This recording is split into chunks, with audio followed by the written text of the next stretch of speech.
আমরা তাৎক্ষণিকভাবে বিমান বাংলাদেশ এয়ারলাইন্সকে একটি আভ্যন্তরীণ তদন্ত পরিচালনা করার নির্দেশ প্রদান।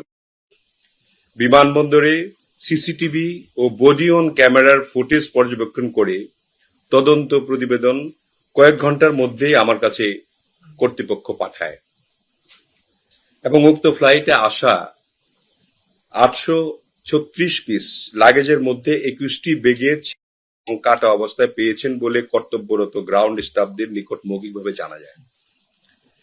নিয়ম অনুযায়ী কোনো হাজি বা যাত্রী মূল চেক ইন লাগেজের ভেতরে কোনো অবস্থাতেই জমজমের পানি বা যথাযথ সিলগালা না করে লিকুইড প্রসাধনী করতে পারবেন না, এটা একটা নিয়ম।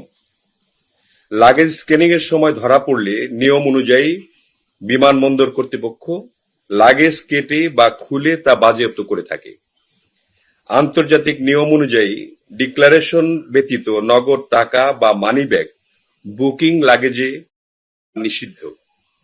ঢাকা বিমানবন্দরে সিসিটিভি ফুটেজ পর্যবেক্ষণ করে কোনো ধরনের মিসহ্যান্ডলিং এর প্রমাণ পাওয়া যায়নি। সাংবাদিকদের উদ্দেশ্যে আমি বলতে চাই, আপনারা এরকম পদক্ষেপ নেওয়ার কারণে আমরা ভবিষ্যতে অধিকতর হতে পারব। এখন গণমাধ্যম যে আসলে স্বাধীন তা আপনাদের কাজে পরিলক্ষিত হচ্ছে, এই জন্য আপনাদেরকে আমরা ধন্যবাদ জানাই। তবে সমালোচনা গঠনমূলক হওয়া দরকার। বর্তমানে সরকার সকল স্তরের সার্ভিস উন্নয়নের জন্য প্রতিশ্রুতিবদ্ধ, আপনারা জানেন। আমরাও কাজ করে যাচ্ছি সেইভাবেই, আপনাদেরকে সাথে নিয়ে কাজ করছি। আপনারা যাচাই করলে জানবেন যে গতকালকের ঘটনাটি অসত্য এবং রাষ্ট্রের চতুর্থ স্তম্ভ হিসাবে, যেটাকে আমরা বলি ফোর্থ পিলার অফ স্টেট, আপনারা মানে আপনাদের মূল স্ট্রিমের যারা সেই হিসাবে সত্যনিষ্ঠ বস্তুনিষ্ঠ সংবাদ প্রচার করা আপনাদের দায়িত্ব এবং আপনারা তা পালন করে যাচ্ছেন। তাদের তরফ থেকে সম্মানিত যাত্রীগণের যাত্রা নিরাপদ ও আনন্দদায়ক করতে আমরা সার্বক্ষণিক প্রচেষ্টা চালাচ্ছি।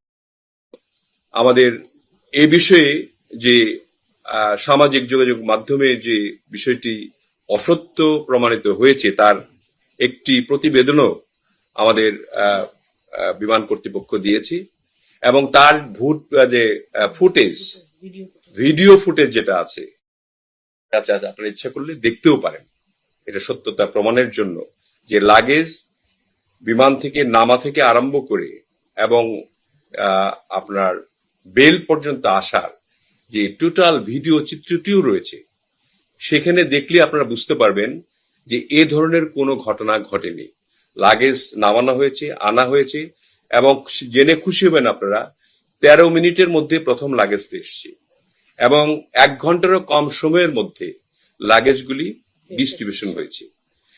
এবং আপনারা এটাও জেনে খুশি হবেন যে এবার যে ৭৮,০০০-এরও বেশি যাত্রী হজ যাত্রী আমরা পাঠালাম নির্বিঘ্নে, কোনো ধরনের ত্রুটি আমাদের দেখা দেয়নি। আমরা সুন্দরভাবে, এমনকি এখানে যে আপনার ইমিগ্রেশন, নুসুক কার্ড, খাবার দাবার এগুলি সহ এমনকি শেষে মাননীয় প্রধানমন্ত্রী নিজে গিয়ে হাজিদের সঙ্গে বিমানে কথা বলে তাদেরকে প্রেরণ করেছিলেন এবং হাজিরা খুব খুশি ছিলেন। এবার অন্যান্য বছরের তুলনায় আমাদের এই গণতান্ত্রিক সরকার আসার পরে এবারই প্রথম হাজিরা খুব সন্তুষ্টির সাথে তারা হজ করতে গিয়েছেন এবং আসার পথে যদি কোনো ধরনের অসুবিধা হয় তার জন্য আমরা ক্ষমা প্রার্থনাও করেছি।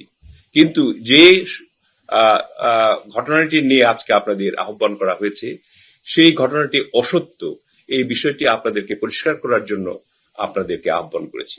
4-5টা লাগেজ কাটা ছিল, ড্যামেজ ছিল 21টি টোটাল এবং তাতে আপনার এটা কোনো মিসিং এর কোনো অভিযোগ ছিল না এবং এটা আমাদের এখান থেকে যে হয় নাই তার ভিডিও চিত্র যদি আপনারা দেখতে চান, আমরা 3 মিনিটের একটা ভিডিও আছে, আপনারা ইচ্ছে করলে দেখতে পারেন, তাহলে বুঝতে পারবেন যে কোত্থেকে হয়েছে।